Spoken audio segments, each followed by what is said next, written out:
नमस्ते सभी को। मैं दीपिका जैन। आज हम सभी कक्षा 9वीं का पाठ 12 पढ़ेंगे, जिसका नाम है वांग मनः प्राण स्वरूपम।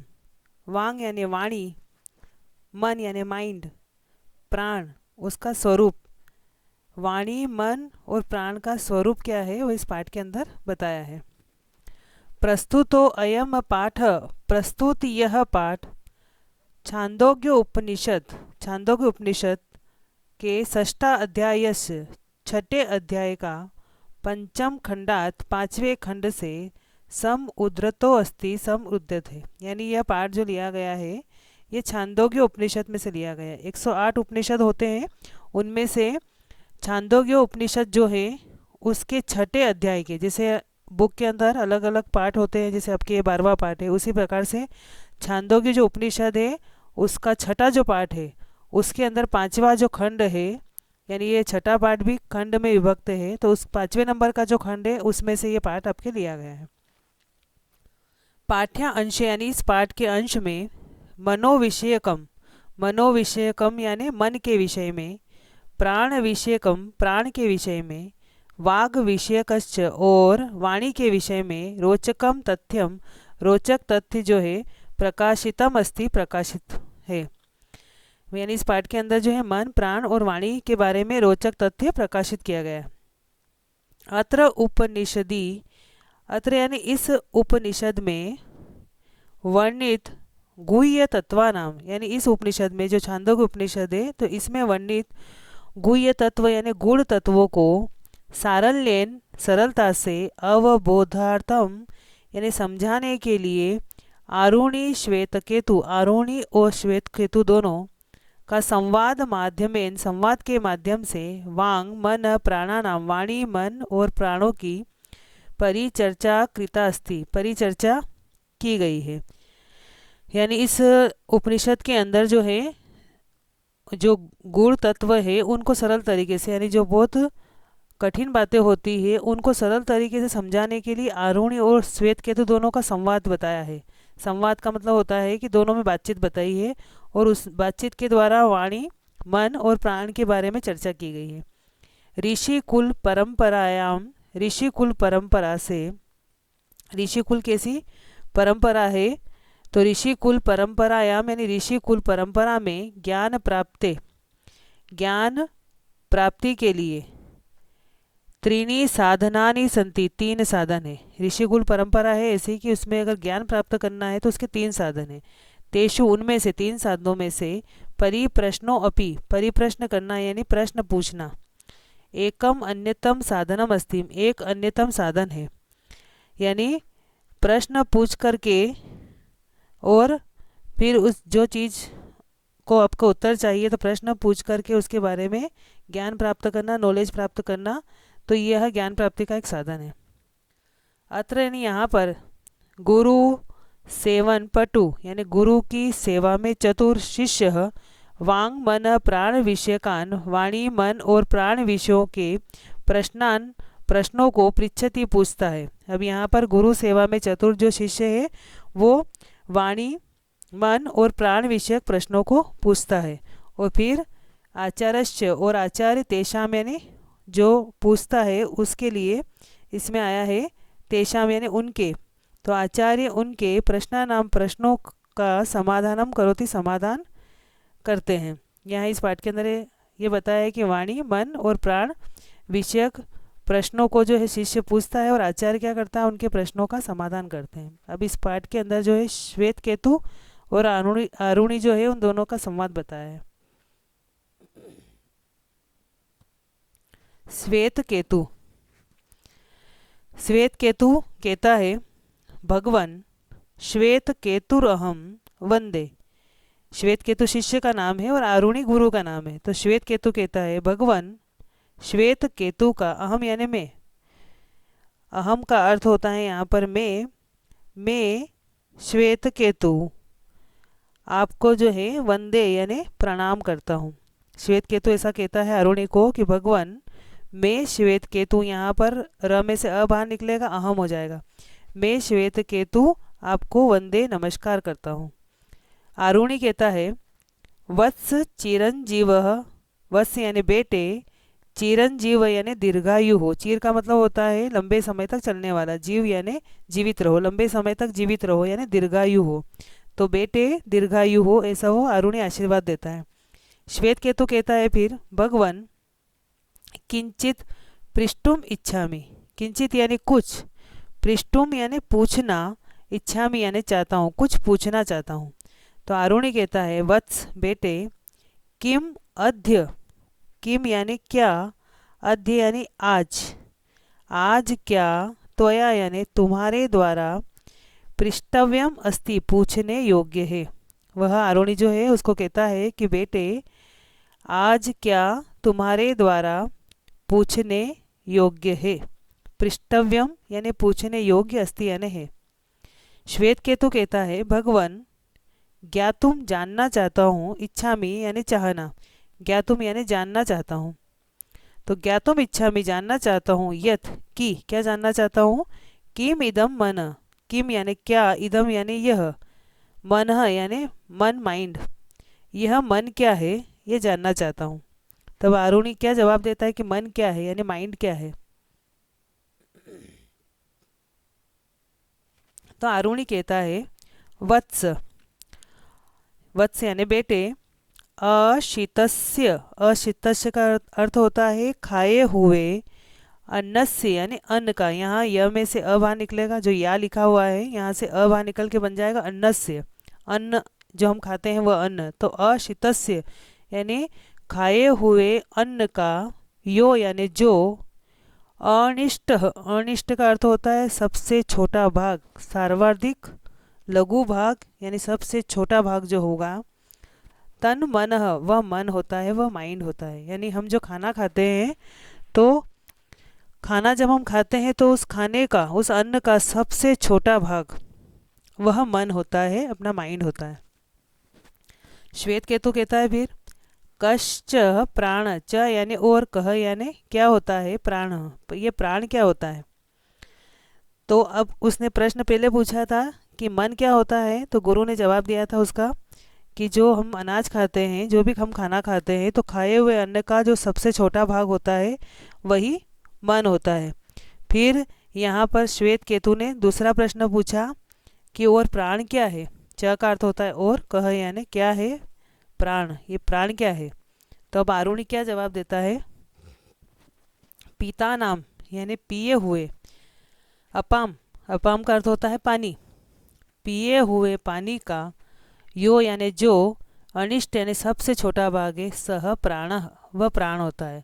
पिए हुए पानी का जो सबसे छोटा भाग है वह प्राण है, इसलिए कहते हैं कि जल ही।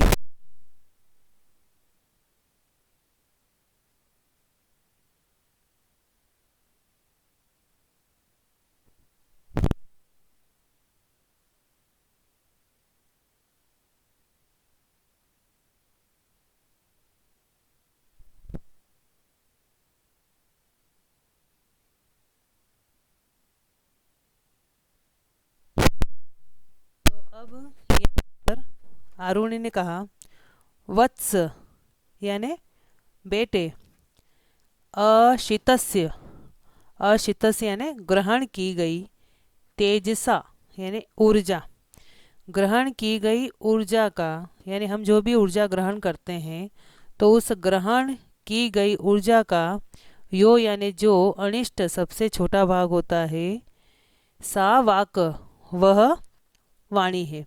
ग्रहण की गई ऊर्जा का जो सबसे छोटा भाग होता है वह वाणी है। सौम्य यानी प्रिय, मन अन्नमयम, मन जो होता है यानी माइंड जो होता है वह अन्नमयम यानी अन्न से निर्मित है, इसलिए कहते हैं जैसा मन अन्न वैसा मन, यानी हम जैसा अनाज खाएंगे वैसा ही हमारा मन माइंड होता जाता है। तो इसलिए इसमें कहा गया है मन अन्नमयम, मन जो है वह अन्न से निर्मित है। प्राण जो है आपोमय, प्राण जो है वो जल से निर्मित है, प्राण जल में परिणित है। और च यानी और, वाक यानी वाणी जो है वो तेजोमय भवती, तेजोमय भवती यानी अग्नि का परिणाम भूत होता है, अग्नि का परिणाम भूत यानी अग्नि से वह उत्पन्न होता है, उसका सबसे छोटा भाग जो होता है, तो उस अग्नि का सबसे छोटा भाग यानी वो उसका जो परिणाम रहेगा वह वहाँ पर वाणी होता है। तो वाणी जो है वो तेजोमयी भवती यानी वाणी जो है वह अग्नि का परिणाम भूत है। इत्य अप्य अवधार्यम, इति यानी इस प्रकार से, अपि यानी भी, अवधार्यम यानी समझना चाहिए। आपको इस प्रकार से समझना चाहिए। अरुणी जो है श्वेत केतु को कहता है कि इस प्रकार यह भी समझने योग्य है। इति यानी इस प्रकार से यह भी समझने योग्य है कि मन जो है वह अन्न से निर्मित है और प्राण जो है वह जल से निर्मित है और वाणी जो है वह अग्नि का परिणामभूत है। श्वेत केतु फिर कहता है भगवान भूय एव यानी एक बार फिर, माम यानी मुझे, विज्ञापयतु यानी समझाइए, एक बार फिर समझाओ, अभी अच्छे समझ में नहीं आया तो एक बार फिर समझाओ। तो आरुणी फिर जवाब देते हैं सौम्य प्रिय सावधानम शृणु, सावधानम यानी सावधानी से, शृणु यानी सुनो, सावधानी से सुनो, मथ्य मानस्य, मथ्य यानी मथना, मथ्य मानस्य मथे हुए, दध्न यानी दही का, दही को मथा जाता है, तो मथे हुए दही का, यो अणिमा, यो यानी जो, अणिमा का अर्थ होता है कि बहुत ही सूक्ष्म परिणाम, यानी जब उस दही को मथेंगे तो बाद में क्या परिणाम प्राप्त होता है, तो उस परिणाम का सबसे छोटा वाला भाग। तो यहाँ पर ये बताया है कि मथे हुए दही का जो अति सूक्ष्म परिणाम है, यो यानी जो, अणिमा यानी सबसे छोटा भाग है, सह यानी वह, ऊर्ध्व, ऊर्ध्व का अर्थ होता है ऊपर, सम उदिशति, सम उदिशति यानी उठ जाता है, सबसे छोटा भाग जो होता है वह ऊपर उठता है। अर्धविराम तत् सर्पी भवती, तत् यानी वह, सर्पी यानी घी, भवती यानी होता है, यहाँ पर ये अर्धविराम नहीं आएगा, यहाँ से यहाँ तक ही है। मध्य मानस्य दध्न यो अणिमा स ऊर्ध्व समु उदिशति तत् सर्पी भवती, मथे हुए दही का जो सबसे सूक्ष्म परिणाम है वह ऊपर उठता है और वही घी होता है। सर्पी अर्थ घी। जब घी बनाते हैं तो दही को जमा करके उसको मथते हैं, तो मथा हुआ जो दही रहता है उसका सबसे छोटा वाला भाग, उसका सबसे सूक्ष्म परिणाम जो है वो ऊपर उठ जाता है, और ऊपर उठने के बाद उसको जब गर्म करते हैं तो वही घी होता है। तो श्वेत केतु कहता है भगवान भवता घृतो उत्पत्ति रहस्यम व्याख्यातम, भवता यानी आपके द्वारा, घृतो यानी घी की उत्पत्ति का रहस्य जो है उसकी व्याख्या की गई है कि घी की उत्पत्ति कैसे होती है। तो आपके द्वारा जो है क्या किया गया है कि घी जो है उसकी उत्पत्ति का जो रहस्य है उसकी व्याख्या की गई है। तो इस प्रकार से वो कहता है आपने घी की उत्पत्ति की व्याख्या की है। भूयो अपि, फिर भी, श्रोतुम इच्छामि, सुनने की इच्छा है, तो एक बार और सुनना चाहता है वो। तो भूयो अपि यानी एक बार फिर, श्रोतुम इच्छामि सुनने की इच्छा है। तो आरुणि फिर बताता है उसको एवमेव सौम्य, एवमेव मैंने इसी प्रकार से, सौम्य यानी प्रिय, यानी जिस प्रकार से घी की उत्पत्ति होती है इसी प्रकार से। तो आगे वो बताता है एवमेव सौम्य, इसी प्रकार से प्रिय, अश्य मानस्य अन्नस्य, अश्य मानस्य यानी खाए हुए, अन्नस्य अन्न का, यो अणिमा जो सबसे छोटा भाग है, स ऊर्ध्व समु उदिशति वह ऊपर उठता है, तन मनोभवती वही मन होता है, यानी जो भी हम अन्न खाते हैं तो उस खाए हुए अन्न का जो सबसे छोटा भाग है वो ऊपर उठता है और वही मन होता है।